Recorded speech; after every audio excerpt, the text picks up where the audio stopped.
The air inside this reclaimed substation hums, a low thrumming that vibrates through the floorboards, carrying the scent of warm dust and the lingering trace of 1,000 conversations. Outside, the city breathes, a chorus of distant traffic and unseen whispers, pressing against the concrete. Above the console, a custom-built antenna, patched with bright kente tape, glows faintly in the dim light. Black Star Pirate Radio.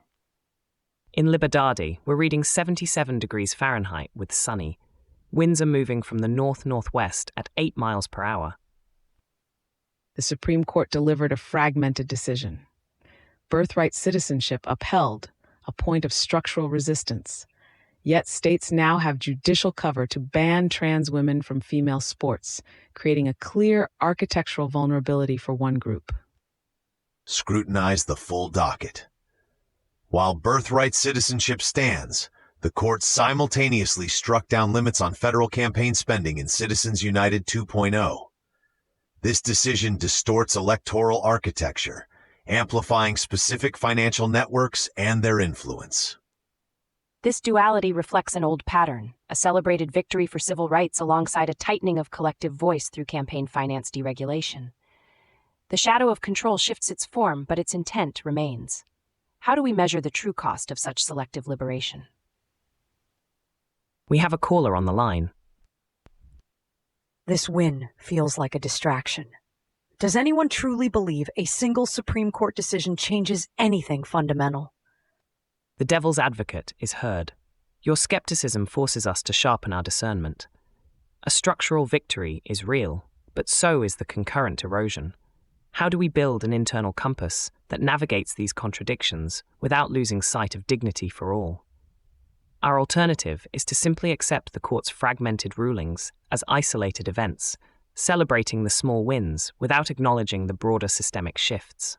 Our next move, then, is to experiment with Lesson Planner and Black Star Radio program to create open-source legal literacy modules, empowering communities to audit local ordinances for dignity erosion rather than waiting for federal rulings. New tape on deck. Monaco bombing was attempted assassination, not terror attack. Let's shift our focus to Monaco, where a recent bombing has been reclassified. Prosecutors now confirm it was an attempted assassination, not a terror attack. This redefinition shifts the entire framework around the event. Madrid authorities are still searching for the suspect in the alleged assassination attempt of a Ukrainian business tycoon. This isn't random chaos. It points to targeted high-stakes maneuvers within specific financial networks. Identify the beneficiary of this new framing. This reclassification exposes the fragility of initial narratives. From diffuse terror threat to a specific state-level assassination attempt, the architectural response required changes completely. It demands a different civic posture. The framing of an event dictates the collective's projection. The fear-inducing label of terror attack versus the specific targeted nature of an attempted assassination redefines public response. We must identify the psychological payload of each label and what it obscures. We've got someone on the line. Patching in a caller. Go ahead. Does this reclassification merely shift blame without finding the real culprits? The transmitter fan whines, a low, steady breath in the background. A critical question. Reclassification offers a different kind of clarity, demanding we ask who benefits from each label. When a state redefines an event, it's an exercise in narrative control. Do we accept the official reclassification, or do we use the Radio Chronicle challenge to investigate the underlying power dynamics that lead to such events? The alternative is to let the official narrative stand unchallenged, losing the opportunity for deeper inquiry.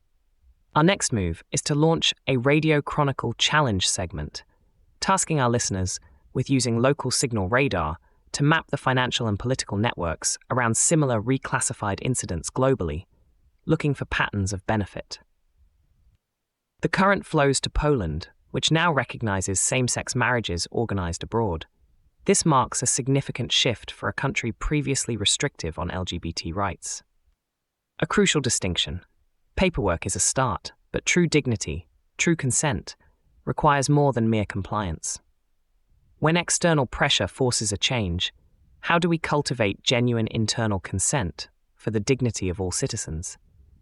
Is it enough to simply comply with international rulings, or do we need to build bridges of understanding within the local community itself? The alternative is for this legal change to remain merely superficial, without impacting the deeper cultural climate. Our next move is to activate the gig passport mesh through matrix rooms, connecting newly recognized couples with allies and community organizers to share stories and build local support networks that foster genuine acceptance beyond the legal document. Black Star Pirate Radio. Continue the signal at TogeeVision.com. Tune in, Sparks and Stories, Gig Passport.